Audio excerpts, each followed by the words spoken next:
तनुष्का तेलंग मी आता चौथी तुकडीमध्ये शिकत आहे। आज मी तुम्हाला सावित्रीबाई फुले यांची जयंतीनिमित्त 2 शब्द सांगणार आहे। ते तुम्ही शांत चित्ते ऐका, ही माझी नम्र विनंती।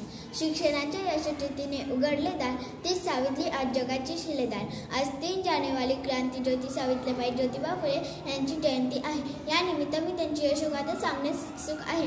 या भारताच्या पहिल्या महिला शिक्षिका व मुख्याध्यापिका होत्या। यांचा जन्म सातारा इथे झाला। महात्मा ज्योतिबा फुले यांनी सावित्रीबाईंना लिहायला वाचायला शिकवले। सावित्रीबाई ज्योतिबा फुले व महात्मा ज्योतिबा फुले यांनी पुण्याच्या बुधवार पेठेत मुलींसाठी पहिली शाळा काढली। त्यांनी अनेक कष्ट सहन केले। त्यांच्या निर्णयाला लोकांनी विरोध केला। लोक त्यांच्यावर शेण चिखल दगड फेकत, पण त्या डगमगल्या नाही।